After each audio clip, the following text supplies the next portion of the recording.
Akashvani Dharwad. Belagavi KLE Prabhakar Kore ಆಸ್ಪತ್ರೆಯ ವೈದ್ಯಕೀಯ ನಿರ್ದೇಶಕರಾದ ಕರ್ನಲ್ ದಯಾನಂದ ಅವರೊಂದಿಗೆ ಸಂದರ್ಶಕರು ಶರಣಬಸವ ಚೋಳೀನ. ಆರೋಗ್ಯದಂಗಳ ಭಾಗ್ಯ ವಿಧಾತ, sugar BP dengue cholera dialysis paralysis ಹೃದಯದ ಕಸಿವಿಸಿ ಎಲ್ಲಕ್ಕೂ ಇದೆ ಪರಿಹಾರ. ಎಕ್ಸ್ರೇ ಸ್ಕ್ಯಾನಿಂಗ್ ಅಲ್ಟ್ರಾ ಸ್ಕ್ಯಾನಿಂಗ್ ತಪಾಸಿಸಿ ಹೇಳುವರಲ್ಲ. ಆತ್ಮೀಯ ಕೇಳುಗರೆ, ಆಕಾಶವಾಣಿ ಅಮೃತ ಮಹೋತ್ಸವ ಆಚರಿಸಿ ಮುಂದೆ ಹೋಗ್ತಾ ಇದೆ. ಈಗ ಆಕಾಶವಾಣಿ 90 ವರ್ಷಗಳ ಆಚರಣೆಯಲ್ಲಿದೆ ಇಡೀ ಭಾರತದಲ್ಲಿ. ಹೀಗಾಗಿ ಅಂದ್ರೆ ಸಾಂಸ್ಕೃತಿಕ ರಾಯಭಾರಿಯಾಗಿ ಆಕಾಶವಾಣಿ ತನ್ನ ಒಂದು ಇಂದಿಗೂ ಕೂಡ ಬಹಳ ಯಶಸ್ವಿಯಾಗಿ ಸಮರ್ಥವಾಗಿ ನಿಭಾಯಿಸುತ್ತಾ ಬಂದಿದೆ. ಇವತ್ತು ನಮ್ಮ ಜೊತೆಗೆ ಡಾಕ್ಟರ್ ಪ್ರಭಾಕರ್ ಕೋರೆ ಕೆಎಲ್ಇ ಆಸ್ಪತ್ರೆ ಬೆಳಗಾವಿಯ ವೈದ್ಯಕೀಯ ನಿರ್ದೇಶಕರಾಗಿರುವಂತಹ ಕರ್ನಲ್ ಡಾಕ್ಟರ್ ದಯಾನಂದ್ ಅವರಿದ್ದಾರೆ. ಅವರ ಜೊತೆಗೆ ಯಾಕಂದ್ರೆ ಕೆಎಲ್ಇ ರೇಡಿಯೋ ಡಾಕ್ಟರ್ ಬಹಳ ಜನಜನಿತವಾಗಿ ಪ್ರತಿ ದಿವಸ ಬೆಳಗ್ಗೆ 7:55ಕ್ಕೆ ಮೂಡಿ ಬರ್ತಾ ಇದೆ. ಜನರಿಗೆ ಒಂದು ಆರೋಗ್ಯದ ಮಾಹಿತಿಯನ್ನು ನೀಡುವ ನಿಟ್ಟಿನೊಳಗೆ ಸಮರ್ಥವಾಗಿ ವೈದ್ಯರು ಪ್ರತಿ ವಿಷಯದ ಕುರಿತಂತೆ ವಿಸ್ತೃತ ಮಾಹಿತಿ ನೀಡೋದಲ್ಲದೆ ಸಾಕಷ್ಟು ವೈದ್ಯಕೀಯ ಸಲಹೆಗಳನ್ನು ಕೂಡ ನೀಡ್ತಾ ಇದ್ದಾರೆ. ಸಾಮಾನ್ಯ ಜನರಿಗೆ ಅವ್ರ ಮನೆಯಲ್ಲಿ ಕೂತಲ್ಲೇ ಅವರಿಗೆ ಆರೋಗ್ಯದ ಮಾಹಿತಿ ಸಿಗ್ತಾ ಇದೆ. ಅದಕ್ಕಾಗಿ ನಾವು ವೈದ್ಯಕೀಯ ನಿರ್ದೇಶಕರಾದಂತಹ ಕರ್ನಲ್ ದಯಾನಂದ್ ಅವರನ್ನು ಅಭಿನಂದಿಸ್ತಾ ನಿಮ್ಮೆಲ್ಲರ ಪರವಾಗಿ ಸ್ವಾಗತ ಮಾಡ್ತಾ ಇದ್ದೇವೆ. ನಮಸ್ಕಾರ ಡಾಕ್ಟರ್ ಕರ್ನಲ್ ದಯಾನಂದ್ ಅವರೇ, ಸ್ವಾಗತ, ಸುಸ್ವಾಗತ. ಥ್ಯಾಂಕ್ ಯು, ನಮಸ್ಕಾರ. ಮೊದಲನೇದಾಗಿ ಅಮೃತ ಮಹೋತ್ಸವ ಆಚರಿಸಿರುವ ನಿಮ್ಮ ಆಲ್ ಇಂಡಿಯಾ ರೇಡಿಯೋಗೆ ನನ್ನ ಶುಭಾಶಯಗಳು. ಬಹಳ ವರ್ಷದಿಂದ ಕೂಡ ನಾನು ಕೇಳ್ತಾ ಇದ್ದೀನಿ ಈಗ. ಮತ್ತೆ ಅದು ಒಂದು ಕಾಲದಲ್ಲಿ ಅದೇ ಒಂದು ಇನ್ಫಾರ್ಮೇಶನ್ ಸೋರ್ಸ್ ಇತ್ತು, ಎಜುಕೇಶನ್ ಸೋರ್ಸ್ ಇತ್ತು, ಎಂಟರ್ಟೈನ್ಮೆಂಟ್ ಸೋರ್ಸ್ ಕೂಡ ಇತ್ತು. ಈಗ ಕೂಡ ಅದು ಒಂದು ನಮ್ಮ ರೂರಲ್ ಏರಿಯಾಸ್ ಅಲ್ಲಿ ಎಲ್ಲ ಕೂಡ ಒಂದು ಇಂಪಾರ್ಟೆಂಟ್, ಒಂದು ಅಥೆಂಟಿಕ್ ಮಾಧ್ಯಮ ಅಂದ್ರೆ ಅದೇ. ಯಾಕಂದ್ರೆ ನ್ಯೂಸ್ ಬೇರೆ ಬೇರೆ ತರ ಬರ್ತಾ ಇದೆ. ಅದು ಬಹಳ ಒಂದು ಮುಖ್ಯವಾದ ಕೆಲಸ ಸರ್ವಿಸ್ ಮಾಡ್ತಾ ಇದ್ದೀರಿ. ನನಗೆ ಇನ್ನೂ ಬಹಳ ಉತ್ತಮವಾಗಿ ಕಂಟೆಂಟ್ ಇಂಪ್ರೂವ್ ಆಗಲಿ ಅಲ್ಲ ಅಂತ ಹೇಳಿ ನಾನು ನಿಮಗೆ ಶುಭಾಶಯಗಳನ್ನ ಹೇಳ್ತಾ ಇದ್ದೀನಿ. ಎರಡನೇದಾಗಿ ಇದು ನಮ್ಮ ಚೇರ್ಮನ್ ಅವರಾದ ಡಾಕ್ಟರ್ ಪ್ರಭಾಕರ್ ಕೋರೆ ಅವರದ 78ನೇ ಇದು 1 ಆಗಸ್ಟ್ಗೆ ಆಗ್ತಾ ಇದೆ. ಈಗ ಇನ್ ಅಡ್ವಾನ್ಸ್ ನಾನು ಅವರಿಗೆ ಇನ್ನೂ ದೇವರು ಒಂದು ಒಳ್ಳೆ ಆರೋಗ್ಯ ಮತ್ತು ಆಯುಷ್ಯ ಕೊಡ್ಲಿ, ಇನ್ನೂ ಬಹಳ ಜನರಿಗೆ ಸೇವೆ ಅವ್ರು ಮಾಡಕ್ಕೆ ಅವರಿಗೊಂದು ಶಕ್ತಿ ಕೊಡ್ಲಿ ಅಂತ ಹೇಳಿ ನಮ್ಮ ಮಾತುಗಳು ಮುಂದುವರಿಸಿಕೊಳ್ಳೋಣ. ಕರ್ನಲ್ ದಯಾನಂದ್ ಅವರೇ, ನಾವು ಬಹಳ ಸಂತೋಷ. ಅಂದ್ರೆ ಕೆಎಲ್ಇ ಆಸ್ಪತ್ರೆ ಸಾಕಷ್ಟು ಅಂದ್ರೆ ವಿಸ್ತೃತವಾಗಿ ಸಂಶೋಧನಾತ್ಮಕವಾಗಿ ಮುಂದುವರೆದಿದೆ. ಮತ್ತೆ ಇವತ್ತು ಆರ್ಗನ್ ಡೊನೇಷನ್ ಅಂತ ಒಂದು ಸೂಕ್ಷ್ಮ ಆಪರೇಷನ್ಗಳನ್ನ ತುಂಬಾ ಯಶಸ್ವಿಯಾಗಿ ನಿಭಾಯಿಸ್ತಾ ಇದೆ. ಇತ್ತೀಚೆಗೆ ಡಾಕ್ಟರ್ ಪ್ರಭಾಕರ್ ಕೋರೆ ಅವರೇ ಹೇಳಿದ ಹಾಗೆ ಲಿವರ್ ಟ್ರಾನ್ಸ್ಪ್ಲಾಂಟ್ ಆಯಿತು. ಬಹಳ ಉತ್ತರ ಕರ್ನಾಟಕದಲ್ಲಿ ಅತ್ಯಂತ ಜನಜನಿತವಾಗಿರುವಂತಹದ್ದು ಮತ್ತು ಸಮರ್ಥವಾಗಿ ತಾವು ನಡೆಸ್ತಿರುವಂತಹ ಈ ಒಂದು ಆಸ್ಪತ್ರೆ ಏನಿದೆ ಅಲ್ಲ, ಇಷ್ಟು ದೊಡ್ಡ ಜವಾಬ್ದಾರಿಯನ್ನು ತೆಗೆದುಕೊಂಡಂತ ಆಸ್ಪತ್ರೆ ಸದ್ಯ ನಮಗೆ ಸನಿಹದಲ್ಲಿ ಇಲ್ಲ. ಆ ದೃಷ್ಟಿಯಿಂದ ತಮಗೆ ಅಭಿನಂದನೆ ಸಲ್ಲಿಸ್ತಾ, ಈಗ ಆರ್ಗನ್ ಡೊನೇಷನ್ ಬಗ್ಗೆ ಬಹಳ ಹೆಚ್ಚು ಮಾತುಕತೆ ಇದೆ. ತಾವು ಅದರ ಬಗ್ಗೆ ಬಹಳ ಒಂದು ಅಗತ್ಯತೆಯನ್ನು ಮನಗಂಡು ಸಾಕಷ್ಟು ಪ್ರಚಾರ ಮಾಡ್ತಾ ಇದ್ದೀರಿ. ಈ ಆರ್ಗನ್ ಡೊನೇಷನ್ ಬಗ್ಗೆ ಏನು ಜನರಲ್ಲೇ ತಿಳುವಳಿಕೆಯ ಕೊರತೆ ಇದೆ, ಆ ಬಗ್ಗೆ ಒಂದು ಮಾಹಿತಿಯನ್ನ ಮಾಡಿಕೊಡುವಂತದ್ದು, ಜನಜಾಗೃತಿ ಮಾಡುವಂತ ಕಾರ್ಯಕ್ರಮಗಳು ತಾವು ಹಮ್ಮಿಕೊಳ್ತಾ ಇದ್ದೀರಿ. ಡಾಕ್ಟರ್ ಪ್ರಭಾಕರ್ ಕೋರೆ ಅವರು ಒಂದ್ಸರಿ ಹೇಳಿದ್ರು, ನಮ್ಮ ದೇಹವನ್ನು ನಾವು ಮರಣಾನಂತರ ನಾವು ವೇಸ್ಟ್ ಮಾಡ್ತಾ ಇದ್ದೀವಿ. ಅದನ್ನ ಕರೆನ ನಿಜವಾಗಿ ನಾವು ದಾನ ಮಾಡ್ಲಿಕ್ಕೆ ಸಾಧ್ಯ ಆದ್ರೆ ಖಂಡಿತವಾಗಿ ಕೂಡ ಎಷ್ಟೋ ಜನ ಆಪತ್ ಬಾಂಧವರ ರೀತಿ ಒಳಗ ನಾವು ಸತ್ತ ಮೇಲೂ ಬದುಕುವಂತ ಅವಕಾಶ ನಮಗಿದೆ. ಇದನ್ನ ನಾವೆಲ್ಲ ಮಾಡಬೇಕು ಅಂತ ಅವ್ರು ಹೇಳಿದ್ದನ್ನ ಕೇಳಿದೀವಿ. ಆಸ್ಪತ್ರೆಯ ಒಂದು ಕಾರ್ಯಯೋಜನೆಗಳು ಏನು ಈ ಕುರಿತಂತೆ ಹೇಳ್ಬೋದಾ? ಈಗ ಒಂದು ಹಲವೇ ದಿವಸಗಳ ಹಿಂದೆ ನಮ್ದು national accreditation board of national accreditation ಕೂಡ ನಮ್ದು ಆಸ್ಪತ್ರೆ ಪೂರ್ತಿಯಾಗಿ ರೆಕಗ್ನೈಸ್ ಆಯಿತು. ಇದು ಒಂದು ಬಹಳ ದೊಡ್ಡ ಆಸ್ಪತ್ರೆ, ಸುಮಾರು 1200 ಬೆಡ್ ಆಸ್ಪತ್ರೆ, ಟೀಚಿಂಗ್ ಆಸ್ಪತ್ರೆ ರೆಕಗ್ನಿಷನ್ ಒಂದು ನಮಗೆ ಕೂಡ ಒಂದು ಬಹಳ ಸಂತೋಷದ ವಿಷಯ.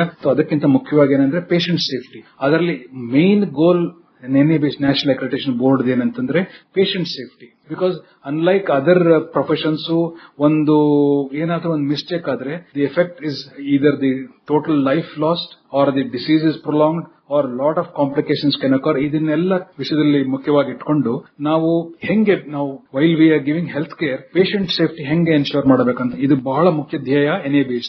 ಸೊ ನಮ್ಮ ಆಸ್ಪತ್ರೆ very proud to say that we have achieve that NABH accreditation ಅಂತ.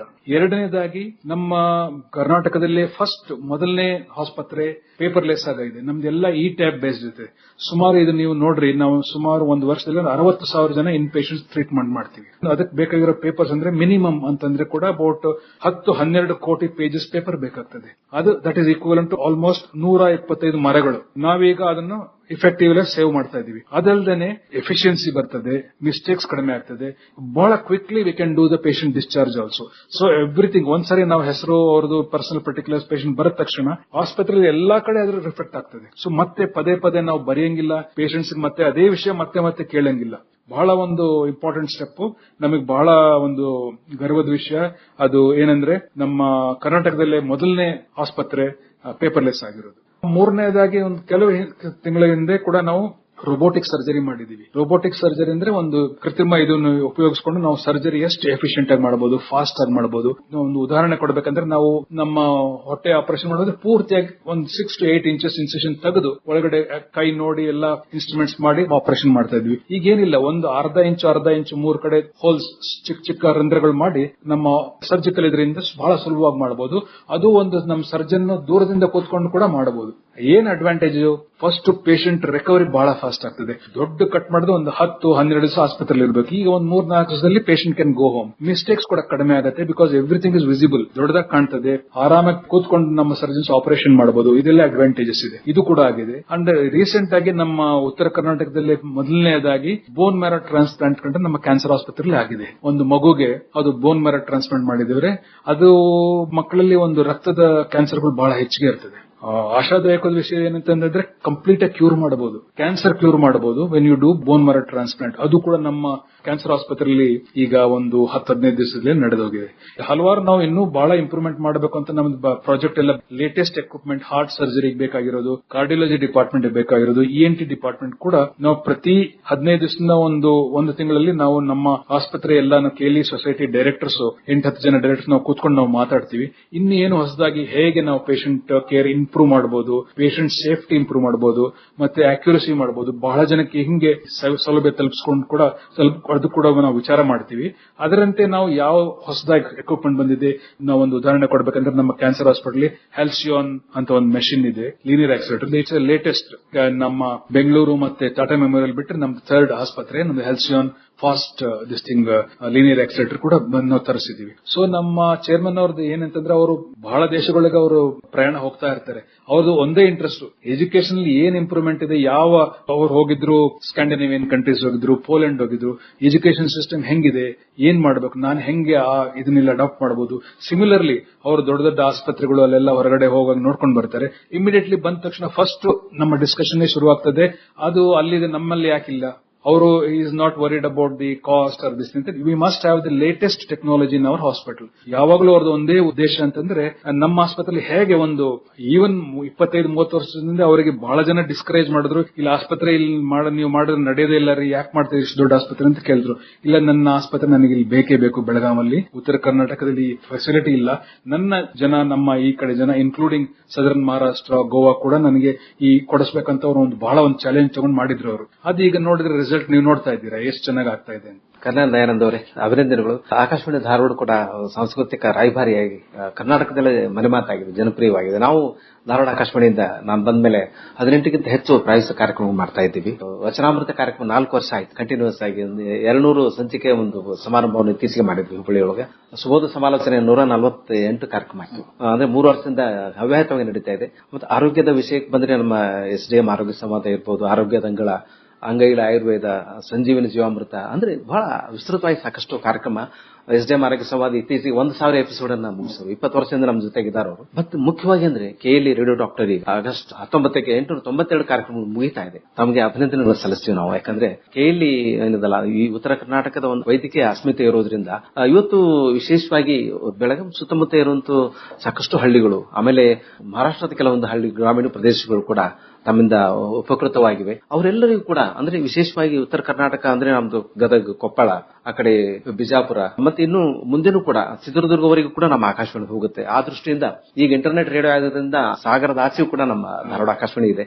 ಈಗ ನಾವು ನಮ್ಮನ್ನು ಅಭಿನಂದಿಸ್ತಾ ಇದ್ದೀವಿ. ಇಷ್ಟು ಅವ್ಯಾಹತವಾಗಿ ಪ್ರತಿ ದಿವಸ 3 ವರ್ಷ ಕಾರ್ಯಕ್ರಮ ನಾವು ನಿಮಗೆ ಆ ದೃಷ್ಟಿಯಿಂದ ಇತಿಹಾಸವನ್ನ ಸೃಷ್ಟಿ ಮಾಡಿದ್ದೀರಿ. ಮತ್ತೆ ತಾವು ಈಗ ವೈದ್ಯಕೀಯವಾಗಿ ಈಗ ನಮ್ಮ ಕೇಳುಗರಿಗೆ 5 ನಿಮಿಷದಲ್ಲಿ ಹೇಳುವಂತ ಮಾತುಗಳು ಹೇಗೆ ಪರಿಣಾಮಕಾರಿಯಾಗಿ ಅವರು ತಲುಪ್ತಾ ಇವೆ? ಅವರ ಒಂದು ಆರೋಗ್ಯದ ನಿಟ್ಟಿನೊಳಗ ತಾವು ಕರ್ನಲ್ ಆಗಿ ಕೆಲಸ ಮಾಡಿದಂತವ್ರು, ಬಹಳ ಹೆಸರಾಂತ ಮಿಲಿಟರಿ ಒಳಗೆ ತಾವು ಸೇವೆ ಮಾಡಿದಂತವ್ರು, ಮತ್ತೆ ಶಿಸ್ತಿಗೆ ಹೆಸರು, ಹೇಗೆ ಜನರ ಜೀವನದ ಒಂದು ಮಟ್ಟ ಸುಧಾರಿಸಬೇಕು ಅಂತಂದ್ರೆ ಈ ಒಂದು ವೈದ್ಯಕೀಯ ಸಲಹೆಗಳನ್ನು ಹೇಗೆ ಅವರು ತಮ್ಮ ಜೀವನದೊಳಗ ಅದರ ಆರೋಗ್ಯವನ್ನು ನೋಡ್ಕೊಳ್ಳೋ ನಿಟ್ಟಿನೊಳಗ ಮಾನಸಿಕವಾಗಿರ್ಬೋದು, ದೈಹಿಕವಾಗಿರ್ಬೋದು, ಹೇಗೆ ಅದನ್ನ ಪಾಲಿಸಬೇಕು ಅಂತ ಹೇಳ್ತೀರಾ? ಬಹಳ ಒಂದು ಸಿಂಪಲ್, ಒಂದು ಯಾವುದೇ ರೀತಿಯಲ್ಲಾದ್ರೂ ಕೂಡ ಒಂದು ಶಿಸ್ತಿರ್ಬೇಕು ನಮ್ಮ ಮನುಷ್ಯನಿಗೆ. ಊಟ ತಿಂಡಿನಲ್ಲಿ ಮಿತಾಹಾರ, ಒಂದು ಮಾಡರೇಷನ್. ಕಡೆ ಊಟ, ನಮ್ಮ ರೀಸನ್ ಊಟ ಇಸ್ ದ ಬೆಸ್ಟ್.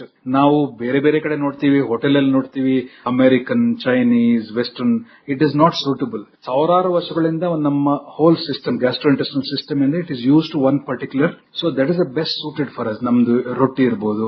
ರೊಟ್ಟಿ ನೀವು ಇಲ್ಲಿ you think it is very ordinary. ಎಲ್ಲೋ ಒಂದ್ ಕಡೆ it becomes super food because it doesn't have gluten. ಜೋಳದಲ್ಲಿ ಗ್ಲೂಟಿನ್ ಇಲ್ಲ. ಸೊ ದೀಸ್ ಆರ್ ಆಲ್ ನಮ್ಮ ಲೋಕಲಿ ಅವೈಲಬಲ್ ಊಟ, ಲೋಕಲಿ ಅವೈಲಬಲ್ ಕಾಯಿ, ಪಲ್ಯ, ತರಕಾರಿ is the best. And our traditional food suitable to that region is the best food, number 1. Number 2, ಮಲ್ಕೊಳ್ಬೇಕು. ನಿದ್ದೆ ಒಂದು ಬಹಳ ಬಹಳ ಇಂಪಾರ್ಟೆಂಟ್. ಅಂದ್ರೆ ನಮ್ದು ವೆನ್ ವಿ ಸ್ಲೀಪ್ ವೆಲ್, ಒಳ್ಳೆ ಮಲ್ಕೊಂಡಿದ್ರೆ ನಮ್ದು whole repair process starts in the body, repair of organs, because body is self-healing.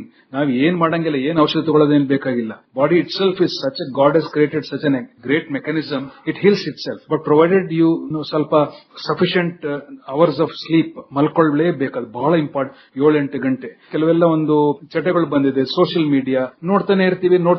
It's of not adding any value to your system. It is ಇಲ್ಲಿಂದ ಅಲ್ಲಿ ಜಂಪ್ ಮಾಡ್ತೀವಿ, ಅಲ್ಲಿಂದ ಎಲ್ಲಿ ಜಂಪ್ ಮಾಡ್ತೀವಿ. It's of no use to us. So reduce your social media interaction. It is required. You have to catch up with. ಬೇಕಾಗ್ತದೆ ಅದು ಒಂದು limit ಮಾಡ್ರಿ. ದಿವಸಕ್ಕೆ ಒಂದು ಅರ್ಧ ಗಂಟೆ ನೋಡ್ತೀನಿ, 1 ಗಂಟೆ ನೋಡ್ತೀನಿ ಮ್ಯಾಕ್ಸಿಮಮ್. ಅದು ಕೂಡ ಅದರಲ್ಲೂ ಕೂಡ ಶಿಸ್ತು ತರಬೇಕು. ಒಂದು ನಾನು ಹೇಳ್ತಾ ಇರೋದು, ಒಂದು ಆಹಾರ, ನಮ್ದು ಆಹಾರ, ನಮ್ಮ ಲೋಕಲ್, ನಮ್ಮ ಸಾಂಪ್ರದಾಯಿಕ ಆಹಾರ ಬೆಸ್ಟ್ ಸೂಟೆಡ್, ಅದನ್ನೇ ಮಾಡ್ರಿ. ಎರಡನೇದು ಸಫಿಶಿಯಂಟ್ ಅವಶ್ಯಕವಾಗಿರೋ ಒಂದು ನಿದ್ದೆ ಮಾಡಬೇಕು, ಬಹಳ ಇಂಪಾರ್ಟೆಂಟ್. ಎಲ್ಲದಕ್ಕಿಂತ best medicine sleep. If you get good sleep, everything else is taken care of. ಆಮೇಲೆ ಥರ್ಡ್ ಅಂತಂದ್ರೆ ಸೋಷಿಯಲ್ ಮೀಡಿಯಾ ಎಕ್ಸ್ಪೋಜರ್ ಬೇಕು. ನಮಗೆ ನಮ್ಮ ಸೊಸೈಟಿನಲ್ಲಿ ಏನಾಗ್ತದೆ ತಿಳ್ಕೊಳ್ಬೇಕು, ಬಟ್ ಅದು ಬಹಳ ಲಿಮಿಟ್ ಮಾಡ್ರಿ. ಇದು ಬಹಳ ಅತಿ ಆಗ್ತಾ ಇದೆ. ಅದರಿಂದ it is getting transferred slowly to the children to babies. You should see, ಮಕ್ಕಳಿಂದ ಹತ್ರ ಮತ್ತೆ ತಾಯಿ ಒಂದು ಮೊಬೈಲ್ ಕೊಟ್ಬಿಡ್ತಾರೆ. So that is really bad, because intellectual growth ಆಗುದಿಲ್ಲ. ಬರೀ ಗ್ರೋತ್ ಆಗ್ತದೆ ಹೊರತು ಫಿಸಿಕಲ್ ಗ್ರೋತ್ ಆಗ್ತದೆ ಹೊರತು ಮಗು ಬೆಳವಣಿಗೆ, ಮನೋವಿಕಾಸ ಏನಾಗೋದಿಲ್ಲ. ಸೋಷಿಯಲ್ ಮೀಡಿಯಾದಿಂದ ಯಾರು ಇಷ್ಟವರೆಗೂ ಆಗಿಲ್ಲ. ಸೊ ಅದು limitation of social. And lastly exercise, sufficient exercise. ಮನೆ ಕೆಲಸನೇ ಮಾಡ್ಕೊಂಡ್ರೆ ಆಯ್ತು. ಮನೆ ಕೆಲಸ ಮಾಡೋದು as much as possible, walking ಮಾಡ್ಕೊಂಡು ನಮ್ ಶಾಪಿಂಗು, ನಮ್ಮಿದು ಮಿತ ಒಂದು ದಿವಸಕ್ಕೆ 3-4-5 ಕಿಲೋಮೀಟರ್ ನಡೆದ್ರೆ ಬೆಸ್ಟ್. ನೀವು ಯಾವ ಡಾಕ್ಟರ್ ಹತ್ರ ಬರದೆ ಏನು ಅವಶ್ಯಕತೆ ಇಲ್ಲ. ಹೇಳೋದು ಬೇಕಾದಷ್ಟಿದೆ, but simplified the whole thing. ಅದ್ಭುತವಾದ ಮಾಹಿತಿ ನೀಡಿದ್ರಿ. ಒಂದ್ ಕಾಲ ಇತ್ತು ಬಂಜೆತನ ಅನ್ನೋದೊಂದು ಶಾಪ ಅಂತ ಹೇಳಿ. ಮೊನ್ನೆ ತಾನೇ ನಾವು ಬಸವರಾಜ್ ಅವರನ್ನು ಕರ್ಕೊಂಡು ಹೋಗಿದ್ರು. IVF ಸೆಂಟರ್ ನೂತನವಾಗಿ ತಮ್ದು ಬಹಳ ಅತ್ಯಾಧುನಿಕ ಒಂದು ಸಲಕರಣೆಗಳ ಡಾಕ್ಟರ್ಸ್ ಎಲ್ಲ ಒಳಗಡೆ ಕರ್ಕೊಂಡು ಹೋಗಿ ತೋರಿಸಿದ್ರು. ಬಹಳ ಆಶ್ಚರ್ಯ ಆಯ್ತು. ಅಂದ್ರೆ IVF ಅನ್ನೋದೇನಿದೆ ಅಲ್ಲ, ಬಹಳ ಅದ್ಭುತವಾಗಿ ಇವತ್ತು ಒಂದು ವರದಾನವಾಗಿ ನಮ್ಗೆ ಬಂದಿದೆ.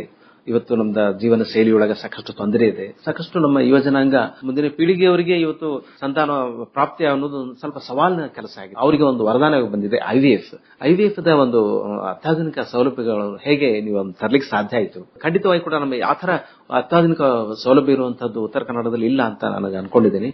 ಏನು ಆ ಒಂದು ಯಶಸ್ಸಿನ ಹಿಂದಿನ ಕತೆ ಹೇಳ್ಬೋದಾ ಡಾಕ್ಟರ್? ಇದು ಫರ್ಟಿಲಿಟಿ ಸೆಂಟರ್ ಒಂದು ಕಾಲದಲ್ಲಿ ನಮ್ಮ KLEನಲ್ಲಿ ಇತ್ತು. ಸುಮಾರು 4-5 ವರ್ಷ ಹಿಂದೆ, ಕೋವಿಡ್ಗೆ 1 ವರ್ಷದ ಮುಂಚೆ ಸ್ವಲ್ಪ ನಮ್ಮ ವೈದ್ಯರೊಬ್ರು ಬಿಟ್ಟೋದ್ರು. ಆಮೇಲೆ ಫೋಕಸ್ ಕಡಿಮೆ ಆಯ್ತು, ಯಾಕಂದ್ರೆ ನಮ್ದು Covid took all this thing. ಅದಾದ್ಮೇಲೆ ಏನಾಗ್ತಿದೆ ಅಂತಂದ್ರೆ ನಮ್ಮ ದೇಶದಲ್ಲಿ ಒಂದು unlimited growth of fertility centre ಅದಕ್ಕೆ ಯಾರ್ದು ಒಂದು ಇತಿ ಮಿತಿ ಇಲ್ದಂಗೆ ಬೆಳೆದಿದ್ರು. ಯಾವ್ದು ಲೈಸೆನ್ಸ್ ಇರಲಿಲ್ಲ. ಯಾರು ಡಾಕ್ಟರ್ ಇರ್ಬೋದು, ಡಾಕ್ಟರ್ ಇಲ್ಲದೆ ಇರಬಹುದು, ಎಲ್ಲರೂ ಫರ್ಟಿಲಿಟಿ ಸೆಂಟರ್ ಓಪನ್ ಮಾಡಿದ್ರು. ಒಂದು ಸುಳ್ಳು ಆಶ್ವಾಸನೆ ಕೊಡೋದು ಜನರಿಗೆ, ಗ್ಯಾರಂಟಿ ಆಗ್ತಾ ಇದೆ, ಇದೆಲ್ಲ ಆಗ್ತಾ ಇತ್ತು. ಇದನ್ನೆಲ್ಲ ನೋಡಿ ಸರ್ಕಾರ ಏನ್ ಮಾಡಿದ್ರು ಅಂತಂದ್ರೆ ಒಂದು ಗೆಜೆಟ್ ಹೋಗ್ತಂದ್ರು. It has to be certified and licensed only, then only you can open a fertility centre ಅಂತ. ಸೊ ನಾವು ಅದರ ಪ್ರಕಾರನೇ standard equipment, standard infrastructure create ಮಾಡಿ ಸುಮಾರು 8.5-9 ಕೋಟಿ ರೂಪಾಯಿ ನಾವು ಖರ್ಚು ಮಾಡಿ ಅದು ಮಾಡಿದೀವಿ. ಅದಾದ್ಮೇಲೆ ಬಹಳ ಒಂದು ನುರಿತ ವೈದ್ಯರು, ಅದಕ್ಕೆಲ್ಲ ಒಂದು ಲಿಮಿಟ್ ಇದೆ. ನಮ್ಮ ಆಸ್ಪತ್ರೆಯ ಫರ್ಟಿಲಿಟಿ ಸೆಂಟರ್ ರಿಜಿಸ್ಟರ್ ಮಾಡಕ್ ಮುಂಚೆ ಈ ಯಾವ ನಿಮ್ಮ ಡಾಕ್ಟರ್ ಇದ್ದಾರೆ, ಆ ಡಾಕ್ಟರ್ ಹತ್ರ ಸಫಿಶಿಯಂಟ್ ಕ್ವಾಲಿಫಿಕೇಶನ್ ಇದೆಯಾ ಇಲ್ಲ ಅಂತ ನೋಡಿ ಗವರ್ಮೆಂಟ್ ಆಫ್ ಕರ್ನಾಟಕ ಇನ್ಸ್ಪೆಕ್ಷನ್ ಮಾಡಿದ್ಮೇಲೆ ನಮಗೆ ಲೈಸೆನ್ಸ್ ಬಂದಿದೆ. ಈ ತರ ಲೈಸೆನ್ಸ್ ಇರೋದು ಒಂದು ಈಗ ರೀಸೆಂಟ್ ಇದ್ರಲ್ಲಿ ಒಂದು 8-10 ಆಸ್ಪತ್ರೆ ಬಂದಿರಬಹುದು ಅಷ್ಟೇ. ಬಾಕಿ ಎಲ್ಲ ಇನ್ನೂ ಅನ್ಲೈಸೆನ್ಸ್ಡ್ ಆಗಿ ನಡೀತಾ ಇದೆ, ಅದು ಬೇರೆ ವಿಷಯ. ಬಟ್ ನಮ್ಮ ಮುಖ್ಯ ಧ್ಯೇಯ ಏನಂತಂದ್ರೆ ಬಂಜೆತನ ಅಥವಾ ಇನ್ಯಾವ್ದಾದ್ರು, ಇಟ್ ಈಸ್ ನಾಟ್ ಓನ್ಲಿ ಬಂಜೆತನ ಅಂತಂದ್ರೆ ನಮ್ದು ಬಹಳ undue focus on the women ಇದೆ, ಹಂಗಂತೇನಿಲ್ಲ. ಗಂಡಸರಲ್ಲೂ ಕೂಡ ಒಂದು 40% ಗಂಡಸರಲ್ಲಿ ಕೂಡ ಬೇರೆ ಬೇರೆ ಡೆಫಿಷಿಯನ್ಸಿ ಇರ್ತದೆ. ಅದು ಟ್ರೀಟ್ಮೆಂಟ್ ಮಾಡಬಹುದು, ಕೆಲವೆಲ್ಲ ಟ್ರೀಟ್ಮೆಂಟ್ ಮಾಡಬಹುದು. So it is both for husband and wife. It is not ಹಿಂದಿನ ಕಾಲದಲ್ಲಿ ಹೇಳಿದಂಗೆ ಬರೀ ಬಂಜೆತನ ಅಂತೇನಿಲ್ಲ. It is responsibilities 50-40-60 something like that. ಅದು ಕೂಡ ಇದೆ. ಅದೆಲ್ಲ ನಾವು ಸಮಗ್ರವಾಗಿ ನಮ್ಮ ಟೆಸ್ಟ್ ಮಾಡಕ್ ಸೈಂಟಿಸ್ಟ್ ಇದ್ದಾರೆ ಮತ್ತು ಆಂಡ್ರಾಲಜಿಸ್ಟ್ ಅಂತ ಹೇಳ್ತಾರೆ. ಅವರಿಗೆ ಅವರು ಸ್ಪರ್ಮ್ಸ್ ಬಗ್ಗೆ, ಅದರ ಬಗ್ಗೆ, ಗಂಡಿನ ಇನ್ಫರ್ಟಿಲಿಟಿ ಬಗ್ಗೆ ಅವ್ರು ಟೆಸ್ಟ್ ಮಾಡ್ತಾರೆ. And fertility foetal medicine doctor ಇದ್ದಾರೆ, ಗೈನಕಾಲಜಿಸ್ಟ್ ಇದ್ದಾರೆ, ಅವರು ಕ್ವಾಲಿಫೈ ಆಗಿದೆ. ಅವರು ಕೂಡ ಇದ್ದಾರೆ for women related infertility reasons. ಬಹಳ ತರದ ಸೈನ್ಸಸ್ ಅಡ್ವಾನ್ಸ್ಡ್. ಈಗ ಒಂದು ಹೊಸ ಫ್ಯಾಷನ್ ಹೆಂಗಂತಂದ್ರೆ ಹೆಂಗಸರು ಈಗಲೇ ಮಗು ಬೇಕಾಗಿಲ್ಲ, ಒಂದು 10 ವರ್ಷ ಆದ್ಮೇಲೆ ಮಾಡ್ಕೊಳ್ತೀವಿ ಅಂತ ಹೇಳ್ತಾರೆ. ಅವಾಗ ಅವ್ರದ್ದು ಎಗ್ಸ್ ನಾವು ಎಕ್ಸ್ಟ್ರಾಕ್ಟ್ ಮಾಡಿ ಫ್ರೀಸ್ ಮಾಡಿ ಇಟ್ಟಿರ್ತೀವಿ. ಅದು ಹಲವಾರು ವರ್ಷಗಳು ಇಡಬಹುದು, ಏನ್ ತೊಂದರೆ ಇಲ್ಲ. ಆವಾಗ ಅವ್ರಿಗೆ ಯಾವಾಗ ತಯಾರಿರ್ತಾರೆ ಅವಾಗ ಫರ್ಟಿಲೈಸ್ ಮಾಡಿ we can have a baby and defects will not be there because it is extracted the younger age group. ಇದು ಕೂಡ ಇದೆ. ಇದನ್ನೆಲ್ಲ ನಾವು ಮಾಡ್ತಾ ಇರೋದು basically to cover, give a good ethical and affordable fertility care to our, ನಮ್ಮ ಉತ್ತರ ಕರ್ನಾಟಕ ಜನರಿಗೆ ಒಂದು ಎಥಿಕಲ್ ಸರ್ವಿಸ್, ಅಫೋರ್ಡಬಲ್ ಸರ್ವಿಸ್ ಕೊಡೋದು ನಮ್ಮ ಧ್ಯೇಯ. ತುಂಬಾ ಅತ್ಯಾಧುನಿಕ ವ್ಯವಸ್ಥೆ ಇದೆ. ಆಗ ಒಂದ್ಸಾರಿ ಹಿಂದೆ ಕ್ಲೋನಿಂಗ್ ಅಂತ ಒಂದಿತ್ತು. ಆ ಒಂದು ನಿಟ್ಟಿನೊಳಗ ಬಹಳ ವೈದ್ಯಕೀಯದೊಳಗ ಸಾಕಷ್ಟು ಮುಂದುವರೆದಿದ್ದರಿಂದ ಇವತ್ತು ಅಂದ್ರೆ ಈಗ ಬೇಡ, ಸ್ವಲ್ಪ ಮುಂದೆ ಆದ ಮಕ್ಕಳಾಗ್ಲಿ ಅನ್ನೋ ಒಂದು ಉದ್ದೇಶದ ಕೂಡ ಅದನ್ನು ಬಹಳ ಯಶಸ್ವಿಯಾಗಿ ಈಡೇರಿಸಲಿಕ್ಕೆ ಇವತ್ತು ವೈದ್ಯಕೀಯ ವ್ಯವಸ್ಥೆ ತಯಾರಾಗಿದೆ. ಅದರಲ್ಲಿ ತಾವು ಭಾಗವಾಗಿದ್ದೀರಿ, ಬಹಳ ಸಂತೋಷ. ಕೆಎಲ್ಇ ಆಸ್ಪತ್ರೆ ಸಾಕಷ್ಟು ಶಾಖೆಗಳನ್ನು ತೆರೀತಾ ಇದೆ. ಹುಬ್ಬಳ್ಳಿ ಧಾರವಾಡದೊಳಗೂ ಕೂಡ ಒಂದು ದೊಡ್ಡದ ಒಂದು ಆಸ್ಪತ್ರೆ ಬರ್ತಾ ಇದೆ. ಕ್ಯಾನ್ಸರ್ಗಾಗಿ ಒಂದು ವಿಶೇಷ ಆಸ್ಪತ್ರೆ ಬಂದಿದೆ. ಅಂದ್ರೆ ಏನೇನು ಮುಂದಿನ ಯೋಜನೆಗಳು ಕುರಿತಂತೆ ವೈದ್ಯಕೀಯ ನಿರ್ದೇಶಕರು ಮಾಹಿತಿ ಕೊಡಬಹುದಾ? ಇದು ಇನ್ನು ಕೆಲವೇ ತಿಂಗಳುಗಳಲ್ಲಿ ನಮ್ಮ ಹುಬ್ಬಳ್ಳಿನಲ್ಲಿ ಗಬ್ಬೂರ್ ಕ್ರಾಸ್ ಹತ್ತಿರದ 1000 ಬೆಡ್ ಒಂದು ಸಿಮಿಲರ್, ನಮ್ಮ ಏನ್ ನೋಡ್ತಾ ಇದ್ರೆ ಕೆಎಲ್ಇ ಹಾಸ್ಪಿಟಲ್ ಸಿಮಿಲರ್ ಆಸ್ಪತ್ರೆ ಅಲ್ಲಿ ಬರ್ತಾ ಇದೆ. ಈಗಾಗಲೇ OPD ಸರ್ವಿಸಸ್ ಕೂಡ ನಾವು ಓಪನ್ ಮಾಡಿದ್ದೀವಿ. ಇನ್ನೊಂದು 2-3 ತಿಂಗಳಲ್ಲಿ ಇನ್ ಪೇಷಂಟ್ ಕೂಡ ಶುರುವಾಗ್ತದೆ. ಆಮೇಲೆ ಫಾರ್ಮಲ್ ಓಪನಿಂಗ್ ಇದೆ. ಅದಲ್ಲದೆ ನಮ್ಮ ಬೆಂಗಳೂರಲ್ಲಿ ಕೂಡ ನಮ್ದು ಒಂದು ಬೇಕು ಅಂತ ಬಹಳ ಜನದ ಆಸೆ. ಕೆಎಲ್ಇ ಇಷ್ಟೊಂದು ದೊಡ್ಡದಾಗಿ ಬೆಳೆದಿದೆ, ಬಟ್ ಆದ್ರೆ ನಮ್ದು ಪ್ರೆಸೆನ್ಸ್ ಡೆಂಟಲ್ ಕಾಲೇಜ್ ಇದೆ, ಒಂದು ಮೆಡಿಕಲ್ ಕಾಲೇಜ್ ಒಂದು ಆಸ್ಪತ್ರೆ ಬೇಕಂತ. ಅದ್ರ ಬಗ್ಗೆ ಈಗ ಜಸ್ಟ್ ಒಂದ್ ಸ್ವಲ್ಪ ದಿವಸದಿಂದ ಕಿರ್ಲೋಸ್ಕರ್ ಆಸ್ಪತ್ರೆ ಒಂದು ಪೀಣ್ಯದಲ್ಲಿದೆ, ಒಂದು 5-6 ಎಕರೆ ಏರಿಯಾದಲ್ಲಿ ಆ ಆಸ್ಪತ್ರೆ ನಾವು ತಗೊಳ್ತಾ ಇದ್ದೀವಿ. ಅದರಲ್ಲೇ ನಾವು ಹಾಸ್ಪಿಟಲ್ ಮತ್ತು ಮೆಡಿಕಲ್ ಕಾಲೇಜ್ ಕೂಡ ಅಲ್ಲಿ ಬರ್ತಾ ಇದೆ ಬೆಂಗಳೂರಲ್ಲಿ. ಅದು ಬಿಟ್ರೆ ಮತ್ತೆ ಇನ್ನೊಂದು ನಮ್ಮ ಚೇರ್ಮನ್ ಅವರ ವಿಷಯ ಏನಂತಂದ್ರೆ ಒಂದು ಯೋಚನೆ ಮಾಡಿದ್ರೆ ಒಂದು ಪುಣೆನಲ್ಲಿ ಕೂಡ ಒಂದು ಮೆಡಿಕಲ್ ಕಾಲೇಜ್ ಓಪನ್ ಮಾಡ್ಬೇಕಂತ ಪ್ರಿಲಿಮಿನರಿ ಟಾಕ್ಸ್ ನಡೀತಾ ಇದೆ. ಇಷ್ಟೆಲ್ಲ ನಡೀತಾ ಇದೆ. ಬಾಕಿ ನಮ್ಮ ಪೆರಿಫರಲ್ ಇದೆ, ನಮ್ಮ ಚಿಕ್ಕೋಡಿನಲ್ಲಿ ಆಸ್ಪತ್ರೆ ಇದೆ, ಗೋಕಾಕ್ ಅಲ್ಲಿ ಇದೆ, ಅಂಕೋಲಾದಲ್ಲಿದೆ. ಇದನ್ನು ಕೂಡ ನಾವು ಟೆಲಿಮೆಡಿಸಿನ್ ಮುಖಾಂತರ ಕನೆಕ್ಟ್ ಮಾಡ್ಬೇಕಂತ ನಾವು ಯೋಚನೆ ಮಾಡಿದ್ದೀವಿ. ಇನ್ನು ಕೆಲವೇ 2-3 ತಿಂಗಳಲ್ಲಿ ಅದು super speciality services via telemedicine ಕೂಡ ನಾವು ಮಾಡಬೇಕಂತ ಯೋಚನೆ ಮಾಡಿದ್ದೇವೆ. ಶುಭವಾಗಲಿ. ಅಭಿನಂದನೆಗಳು ಕರ್ನಲ್ ದಯಾನಂದ್ ಅವರೇ. ಮುಖ್ಯವಾಗಿ ಡಾಕ್ಟರ್ ಪ್ರಭಾಕರ್ ಕೋರೆ ಅವರ ಜನ್ಮದಿನದ ಸಂಭ್ರಮಾಚರಣೆಯೊಳಗೆ ತಾವಿದ್ದೀರಿ. ನಮಗೆ ಬಹಳ ಸಂತೋಷ. ಅಂದ್ರೆ ನಮ್ಮ ಒಂದು ಅತ್ಯುತ್ತಮ ನಾಯಕರಾಗಿ ಇವತ್ತು ನಮ್ಮ ಉತ್ತರ ಕರ್ನಾಟಕದಾದ್ಯಂತ ಜನಪ್ರಿಯವಾಗಿರುವಂತಹ ಡಾಕ್ಟರ್ ಪ್ರಭಾಕರ್ ಕೋರೆ ಅವರ ಜನ್ಮದಿನ ಯಶಸ್ವಿ ಆಗಲಿ ಅಂತ ನಾವು ಹಾರೈಸ್ತೀವಿ. ಮತ್ತೆ ಮುಖ್ಯವಾಗಿ ಅವರ ಆಯುರ್ವೇದಕ್ಕೆ 100 ಕಾಲ ಅವರು ಸಂತೋಷವಾಗಿ ಇನ್ನೂ ಜನಸೇವೆಯೊಳಗೆ ತೊಡಗಲಿ ಅಂತ ಹೇಳ್ತಾ, ಉತ್ತರ ಕರ್ನಾಟಕದ ನಾಡಿ ಮಿಡಿತವಾಗಿರುವಂತಹ ಆಕಾಶವಾಣಿ ಧಾರವಾಡದ ಒಂದು ಕೆಎಲ್ಇ ಧ್ವನಿಯಾಗಿ ನಮ್ಮ ಕೆಎಲ್ಇ ರೇಡಿಯೋ ಡಾಕ್ಟರ್ ಬಹಳ ಅತ್ಯುತ್ತಮವಾಗಿ ಕಾರ್ಯಕ್ರಮವನ್ನ ಮಾಡ್ತಾ ಇದೆ. ಡಾಕ್ಟರ್ ಪ್ರಭಾಕರ್ ಕೋರೆ ಅವರ ಜನ್ಮ ದಿನಾಚರಣೆ ಅಂಗವಾಗಿ 100 ಎಂಜಿಯೋಗ್ರಫಿ ಮತ್ತು 25 ಎಂಜಿಯೋಪ್ಲಾಸ್ಟಿ ಮತ್ತು 5 ಹೃದಯ ಶಸ್ತ್ರಚಿಕಿತ್ಸೆಗಳು ಮತ್ತು 5 ಕ್ಯಾನ್ಸರ್ ಶಸ್ತ್ರಚಿಕಿತ್ಸೆಗಳು ಕೂಡ ನೀಡಲಿಕ್ಕೆ ತಾವು ಮುಂದೆ ಬಂದಿದ್ದೀರಿ. ಅಭಿನಂದನೆಗಳು. ಇದು 1ನೇ ತಾರೀಕು ಆಗಸ್ಟ್ ಇಂದ ಇದು ಜಾರಿಗೆ ಬರ್ತದೆ ಅಂತ ಹೇಳ್ತಾ ಇದ್ದೀರಿ. ಈ ಒಂದು ಕೆಎಲ್ಇ ರೇಡಿಯೋ ಡಾಕ್ಟರ್ 1000 ಎಪಿಸೋಡ್ ಅನ್ನ ಬಹುಶಃ ಬರೋ ನವೆಂಬರ್ ಅಲ್ಲಿ ಆಗ್ತಾ ಇದೆ. ನಾವು ಎಲ್ಲ ಕಾರ್ಯಕ್ರಮಗಳನ್ನು ಸಂಭ್ರಮಾಚರಣೆ ಮಾಡ್ತೀವ್ರಿ. ಅದಕ್ಕೆ ತಮ್ಮ ಸಹವರ್ತಿಯಾಗಿ ಈ ಒಂದು ಕಾರ್ಯಕ್ರಮ ಕೆಎಲ್ಇ ರೇಡಿಯೋ ಡಾಕ್ಟರ್ ಒಂದು ಯಶಸ್ಸನ್ನು ಕೂಡ ನಾವು ಸಂಭ್ರಮಿಸೋಣ ಅಂತ ಆಶಿಸ್ತಾ, ಚಿಕಿತ್ಸೆಯ ಅಭಯ ಹಸ್ತವಿದೆ ಅಲ್ಲಿ, ವೈದ್ಯರೇ ನಮ್ಮ ಸ್ನೇಹಿತರು, ಎಲ್ಲ ರೋಗಕ್ಕೆ ಮದ್ದು ಚುಚ್ಚುಮದ್ದು, ಹೆಜ್ಜೆ ಇಡಿ ಆರೋಗ್ಯದಂಗಳಕ್ಕೆ, ಆರೋಗ್ಯದಂಗಳಕ್ಕೆ. ನಮ್ಮೆಲ್ಲ ಆತ್ಮೀಯ ಕೇಳುವ ಪರವಾಗಿ ತಮಗೆ ಹೃತ್ಪೂರ್ವಕ ಅಭಿನಂದನೆಗಳು. ಮತ್ತೆ ಇಲ್ಲಿ ತನಕ ನಮ್ಮ ಜೊತೆ ಮಾತಾಡಿದಿರಿ. ನಮ್ಮೆಲ್ಲ ಆತ್ಮೀಯ ಕೇಳುವ ಪರವಾಗಿ ಹೃತ್ಪೂರ್ವಕ ಧನ್ಯವಾದಗಳು. ಶುಭವಾಗಲಿ ಕರ್ನಲ್ ದಯಾನಂದ್ ಅವರೇ. ನಿಮ್ಮ ವೈದ್ಯಕೀಯ ನಿರ್ದೇಶನ ಇನ್ನೂ ಅತ್ಯುತ್ತಮವಾಗಿ ಸಾಕಷ್ಟು ಜನರನ್ನು ತಲುಪಲಿ, ಸಾಕಷ್ಟು ಯಶಸ್ಸನ್ನ ಕೆಎಲ್ಇ ಆಸ್ಪತ್ರೆಗೆ ನೀಡಲಿ ಅಂತ ಹಾರೈಸ್ತಾ ಇದ್ದೀವಿ. Thank you very much. Thank you. ನಮಸ್ಕಾರ. ಧನ್ಯವಾದಗಳು. ಬೆಳಗಾವಿ ಕೆಎಲ್ಇ ಪ್ರಭಾಕರ್ ಕೋರೆ ಆಸ್ಪತ್ರೆಯ ವೈದ್ಯಕೀಯ ನಿರ್ದೇಶಕರಾದ ಕರ್ನಲ್ ದಯಾನಂದ ಅವರೊಂದಿಗೆ ಸಂದರ್ಶನ ಕೇಳಿದಿರಿ. ಸಂದರ್ಶಿಸಿದವರು ಶರಣಬಸವ ಚೋಳೀನ್. ಸಂಕಲನ ನವೀನ್ ಮಹಾಲೆ.